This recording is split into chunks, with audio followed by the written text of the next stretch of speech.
So can you say a little bit more about the belief system?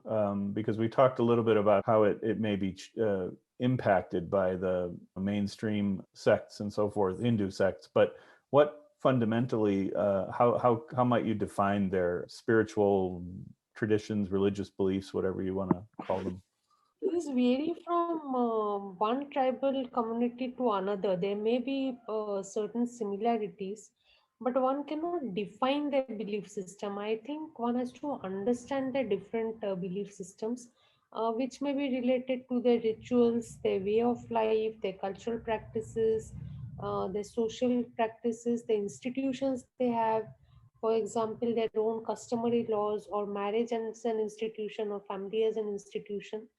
So there are a range of belief systems where one has to understand their philosophy behind it and why they practice it and how these have emerged and how they bind them into a society, into a community. Sandhya, did you want to add anything to that? I think she's put it very well. Hmm. Can you tell me a little bit about, because Sandhya, you mentioned this earlier, and I think it's an important thing to highlight. As you, or Sonal, you talked about this also, that you have this kind of grandiose architecture and exhibition, I suppose, of wealth through these temples that are becoming very popular, Hindu temples that are becoming very popular. Whereas you said, if a Rathwa person might look at the small horse that they have, that's a pottery horse, that's part of their religious beliefs, and think it inferior in some way. So can you describe what are these pottery items, and what are they used for, and where do they show up? How do people use them, make them, and so forth? No, See, in these case, are terracotta clay horses, which signify their ancestors. So these are funeral kind of images, which are often kept under a specific tree, and it is believed that the ancestor spirits reside in that. And their gods, also as yeah, you're saying something, Sonal. yeah, they also have this. I don't know if you saw those wooden sculptures which they prepare. These are also their ancestral figures which they keep within their in their houses or in the backyard of their houses, in the place surrounding the house. Now, whether these are clay horses that are offered as even during rituals, they are supposed to actually protect the village and also individual homes.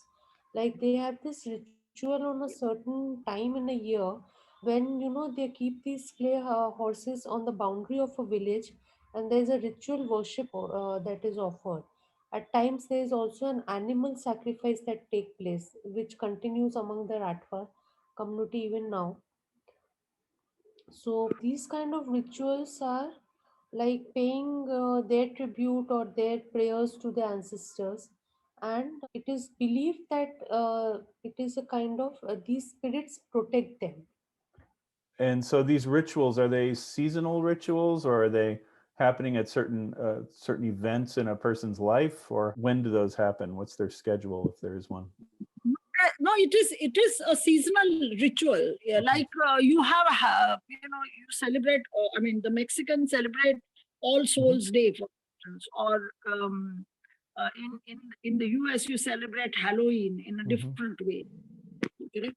So it is Correct. definitely during a certain time, because that kind of period is there in Hinduism also, where you remember your ancestors, because it is believed that if you don't keep your ancestors, you don't respect them, you don't keep them happy, then they can get very angry with you and bring all kinds of disasters in your life. So they need to be respected at all points of time. Actually, it is a kind of thanksgiving. If they were not there, you would not be there in the first place. Mm-hmm. Yeah, so that ties back to what you were saying about how maybe that. And they, Go ahead. yeah, Sorry, and please. they are also seen as a protective force. Mm, mm. Because amongst tribal communities, there is a huge sense of belief in evil, in the evil eye, and the witchcraft kind of traditions. And you need to protect yourself and your family against that. Yes, and so this idea of protection, but also appeasement, right? That you want to make sure the ancestors are honored and appeased, because if they aren't, then they can cause some trouble for you, right? And What an insurance you have against. insurance, yeah, that's good. I like that. That's very interesting. And so what you're saying, this connects to something you were saying earlier, which is that, there may be the beginnings of a movement to encourage people to return to their traditional beliefs, and basically taking advantage of this belief that if you're not honoring your ancestors, then the ancestors can create trouble, including maybe even causing the deaths of the next generation, really the children. Yes. And so, there's a power behind that, because there's this long tradition of belief in honoring the ancestors. Is that a fair thing to say? Yes, it is very much so. Very interesting.